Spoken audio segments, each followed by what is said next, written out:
based off of what we know from DJI, which if you sit back and you think about it, we know a lot, right? Mm-hmm. What would you like to see in a DJI mirrorless camera? I got to be honest, to get me to switch, let's just assume that we're talking at minimum 6K, like we're not going backwards. Like, of course it needs autofocus. Of course it needs good low light, all that sort of stuff. But I'm going to say one feature that would get me to potentially shift because of what I do. And this is going to sound absurd. 18 stops of dynamic range. I need something that,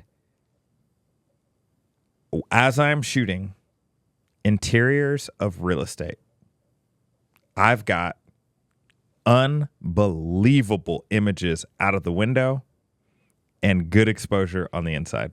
If I had that, I'd be like, I'd look at you.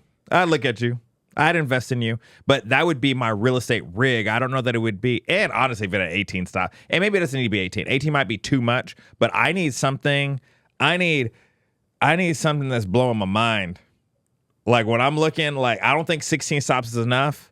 You don't think 16 stops is enough? So supposedly, I know that you think that I'm trying to Canon take over. God, but supposedly they're saying that the Canon 5D Mark II has 16 stops, and I've seen a few reviews, and I don't love the windows. I think it has good dynamic range, but I'm not loving the windows. I'm withholding my judgment. Yeah. But so that's the reason why I'm saying 18, maybe 17, because I don't know, maybe get a little bit more out of it. So that's my one thing. Of course, it needs to be 4K, or 6K was probably better. 6K, of course. Autofocus needs to be immaculate, of course. Like, I don't know. Like, all things are great. But I want 18 stops. Okay, so you're stuck on the stops of dynamic range. For less than $8,000. Look, from what I've even seen out of the Osmo Pocket 3, the dynamic range out of that camera, now granted, much smaller sensor, different camera altogether, that camera's image already looks amazing. So I would love to see. How is it comparable? I mean, it's really not. But what I'm saying is it's a fantastic camera. Now, granted, this is all like, pretty much in their log. Somebody colors it. It looks great, especially like outdoors. It's much smaller sensor, built like fixed lens, so fixed aperture and all that. So like there are some limitations there.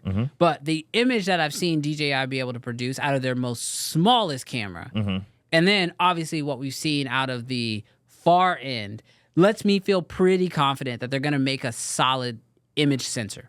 I'm really confident about that. Yes. Is the number 17 stops? Is it listed as 17, but it's really 15? Or like Canon sometimes says, oh, we're 16, but then it's like 14 usable. I think we're going to get a good image, and I think it's almost impossible to make a camera in 2024 that doesn't have a good image. The innovative side of things that I really want to see DJI do is just different stuff.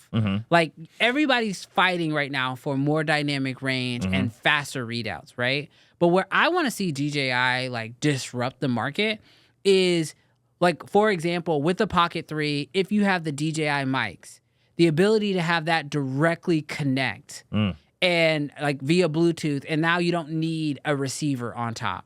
But good Bluetooth. Good Bluetooth. Yeah, obviously. Bluetooth. Obviously, this is all expecting like the highest quality. Yeah. Or like the same way they came out with the new adapter piece that allows them to directly connect into the Sony, so there's no cable that's like having to move through. Like if that's built into this camera, that would be a huge win as far as I'm concerned when it comes to entering into the mirrorless market for this type of a camera. Yeah. But then like they've done other stuff that we've seen already, like whether that is their DJI LiDAR focus hand unit, like having that type of control, but having that all like that ecosystem work as one, or even the video transmitter being built into the camera that works with their wireless monitor. Like these are the areas that like I don't think a Canon, a Nikon, a Sony could even do, because they're not touching these other areas. Yeah. They're not touching audio. They're not touching wireless transmission.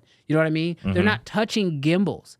So when you talk about having a camera that's directly connected to your RS4 Pro and it has like full camera control. So your gimbal literally has full camera control of the actual camera and can just pull focus with the wheel on the back. Like, this is where I feel like an ecosystem for DJI is possible in a way where, like, with the normal big three and the big cameras right now, when you think about their ecosystem, you think about the camera, the lens, the battery grip, and like on-camera flashes, right? Like, that's the extent. And like for Canon, you think about printers, right? Like, that's the extent of that camera brand's ecosystem. Everything else is external companies having to try to make their stuff work. Like, we even saw it with Canon, trying to make the Tascam system be able to connect to it so that way you could get 32-bit float, right? And even Panasonic they were like one of the first ones to give us 32-bit float with a built-in system, or not built-in, but an attachable system, but it's within their ecosystem, right?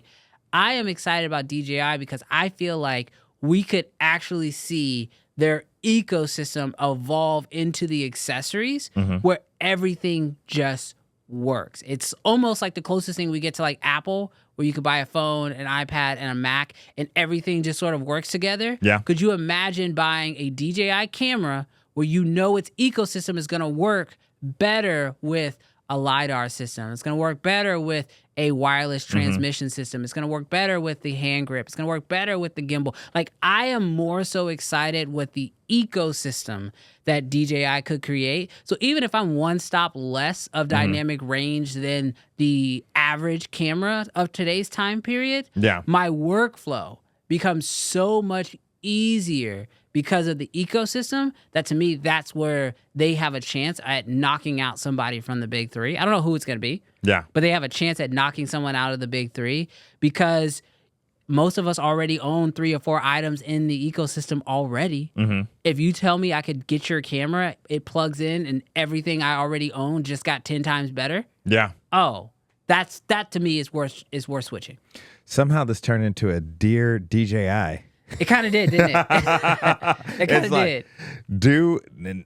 When you made that parallel between Apple and DJI, literally it kind of opened up my mind like, dang, that's wild. Because I will say, what keeps me in the Apple ecosystem is my laptop talks to my phone, and my phone talks to my watch, and everything syncs across it. And I just think 100% as a filmmaker, if you make our job easier, I think if you're providing innovation in a way, you're able to create products that Nikon's not making, Canon's not making. Like, Sony is probably the closest in terms of making other things other than just cameras. Yeah. But even still, like, when I think about the amount of DJI products I already currently have, like, I don't have multiple Sony products that aren't beyond a camera.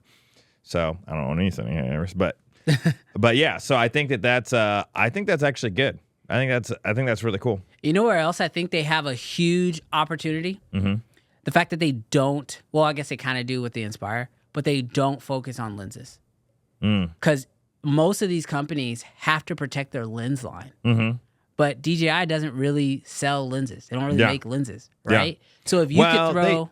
They have those lenses for the Inspire. For sure. But then I think they're like micro four thirds lenses for the Inspire. Yes. But I'm talking about like full frame, for sure, multiple thousands of dollars, and that's a huge bottom line for them. Yeah. Like, Canon's bottom line is lenses, and we know it because they won't let anybody else make it, right? For sure. But DJI not having to fight with them. Use a Sony lens. We don't care. Yeah. Use a L mount lens. Yeah. We don't care. Yeah. If they open it up to the Z mount or to all these other mounts and they say, buy whatever lens you want, we really don't care. Yeah.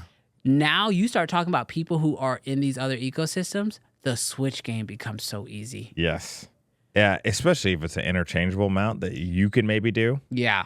Oh, like wow. That, and that's what we see with the Inspire. Yeah. That's what we see with the 4D. So I'm just saying, I'm excited about the ecosystem more so than like the specific camera. I'm sure the camera's going to be dope, but it'll also be a first gen. Yeah. So it's like, hey, it's going to have to deal with first gen problems. Yeah. Right? Yeah. Kind of first gen problems, I guess, because they already have all the pieces everywhere else. But still first gen.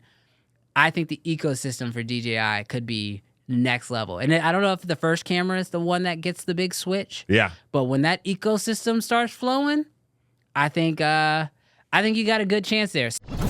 Hey, thanks so much for checking out the Uncensored channel. Do us a huge favor. If you enjoy this content, hit that subscribe button. We'd love for you to join us live every single Friday at 11 o'clock Central Standard Time. We have so much fun and we want you to be there. So subscribe so you don't miss it.